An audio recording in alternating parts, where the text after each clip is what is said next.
Now, welcome to another edition of News from Naboo with Thor's and Lightning Takes.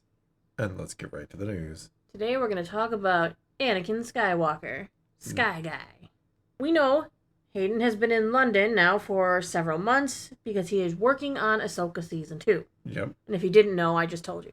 He's becoming the father. That's my guess. But he actually may have a much more extensive role in the show than originally. Okay. Becoming the father? I felt bad for him in the prequel trilogy because we knew where he was going.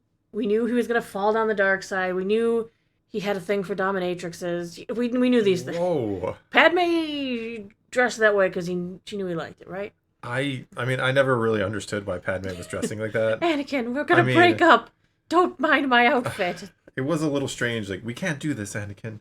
It's forbidden. And I'm just going to wear the tightest dress. Well, I don't know how she breathed in that dress. She didn't. Anyway. After the prequels, we didn't see him again until Kenobi. That's kind of where we left him as far as Hayden Christensen, where he's at in his career as Darth Vader. He was a highlight of Kenobi, to be sure. It just wasn't the show for him to be in. No, I don't know about that. I think you could have Anakin in the Kenobi series as a flash. I'm fine with the flashbacks and the idea. I'm cool with the idea of Obi-Wan having flashbacks and worrying about or thinking about Anakin and him turning to Vader. That's all makes sense in there, honestly. Yeah. Then he popped up in Ahsoka. Yeah, which makes sense as well. Right. I actually really liked him in Ahsoka. I liked the flashbacks with him. I liked him kind of digging through the past to give her another teaching moment as her master. The lesson was kind of a strange one. But yeah. I understood what they were going for, but I don't know that I want to live, really, I don't know where that comes from, really. Like, Ahsoka wanted to give up on everything. Apparently. And I understand, my master turned into a really bad person. Like, am I destined to be a bad person or to teach a bad person? I kind of get that, but that's not really what it came across as. I don't know. No, I totally agree with you on that. I mean, I loved Hayden in there. It made complete sense. I know a lot of people are, nostalgia, but no. I think it makes perfect sense for Anakin to be in the Ahsoka series. That's her master. Yeah. Exactly. He's a Force ghost. Yeah, and if we're exploring the world between worlds, it makes sense that she would run into her old master. What doesn't make sense is him not being in the sequels, actually.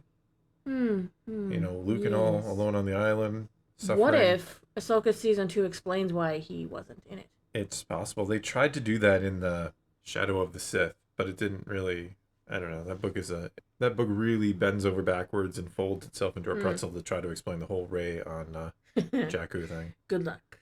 Yeah. But as for Anakin, could Ahsoka Season 2 kind of explain where he has been and why he is not involved in the future? Because he becomes the father. I actually think Filoni might be trying to solve that mystery with him being in Mortis and doing that. I actually think that is something he probably finds frustrating, that Anakin is just nowhere to be found in the sequel trilogy. But it's weird because if Ahsoka does go on to become the daughter, why was her voice in the sequel trilogy? Well, because it's Ahsoka. All right, let's move on to the facts here. It has been reported Hayden Christensen has pulled out of several Comic-Con appearances this summer due to filming commitments with Ahsoka. Wow, he's going to be in this a lot. That's kind of That's kind of cool. He stepped away from the Manchester Comic-Con. He stepped away from SpaceCon San Diego because he had to stay in London. Wow. Yeah, so does this mean we're getting much more Anakin in Ahsoka Season 2? Either that or he's really bad at his lines and it's retake after retake. I don't think that's going to be the case. I think we might be getting some heavy Anakin involvement, and that excites me. I think I'm okay with that. I know there's going to be, nostalgia, they can't do it. I get that point of view, too. I'm not mocking you if you feel that way. I'm just saying, I think Anakin being a part of Ahsoka's story makes sense. Now, you could say she needs to separate herself from him, but maybe this is the way to reward Hayden and the fans of Hayden who have, stood by him and loved him since the prequels, and just kind of saying, hey, thanks, Hayden. We know you took some flack back in the day. Here's a role that a lot of people are going to maybe be into, and hopefully they don't screw it up. I don't know. Well, not to mention, we're bringing in the Mortis arc. That story was not finished, in my opinion. We never really finished or fully wrapped up the end of the Mortis story. They kind of did. They all kind of die. So yeah, but we found out that they were kind of integral to the balance of the Force, right? They were important. You don't want me to get into this one, I don't think. This could be a long video if you want me to get into this. But if we were not done with the Mortis story, like I say, we are not done with the Mortis story in a sense. It makes sense for Anakin to be involved. He was the one. He is the chosen one. Yeah. He is the one the father picked as his successor. See, I think the Mortis arc really tries to go to show like you can't control the dark side. Like eventually it breaks free and it wants to do its own thing. You know, the father kind of represents balance and the daughter represents the light, and the two basically have to work to kind of control the dark side. Mm-hmm. I mean that's my most basic way of saying it. I have a whole video. I'll try to link it if people are interested, but I don't think it means what a lot of people think it means in that arc. But anyway. But could this also be fixing the fact that, according to the original storylines, the chosen one is Anakin Skywalker? He is supposed to bring balance, and if balance still hasn't been fully realized, maybe because he didn't take the role of the father. He didn't become almost, you could say, the epitome of balance. Maybe. I mean, that might be what Filoni's trying. Like I said, I think Filoni's trying to fix the story of the Skywalkers, because it kind of the sequels kind of just take that story and crumple it up and go, yeah, the whole balance thing and the chosen one, that's all just garbage. It doesn't matter.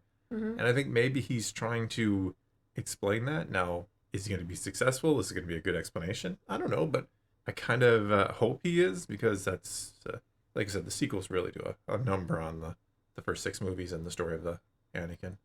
Another thing I find of note, fans that were at SDCC, San Diego Comic-Con last week, saw a statement from Disney and Lucasfilm calling Anakin's power into question. There was a Star Wars display. It was noted the company wrote that Anakin, quote, had the potential to become one of the most powerful Jedi ever. People reading this look at that and go, what do you mean had the power to become the most... He was probably the most to be the most powerful Jedi. Already. Well, he didn't become a Jedi. He became a powerful Sith. Well, actually, he just didn't become a master, and that's all because Windu. Well, he was Damn never a you, master. Windu! It's all But your he was fault. a Lord of the Sith. I mean, the funny thing is, especially if you read the novel, if they had just made him a master, Mm-hmm. there's a good chance he doesn't fall to the dark side, because he just wanted to get in those archives and try to save Padme. That's really what he wanted. It's all he cared about it. I mean, which is a problem. But the company does not acknowledge that he is the most powerful of the Jedi. He was probably the most powerful. But Jedi. Disney doesn't say he is. He had the potential, is what they say, that he never realized becoming the most powerful of the Jedi. I don't know. That's a debate right there. Favreau and Filoni have said he is the greatest Jedi of all time. Yeah. But Disney doesn't seem to believe that. He just had the potential to be, but didn't go there. He was a beast. Could he have become more powerful as a Jedi? Yes, but he was already at that time, I think.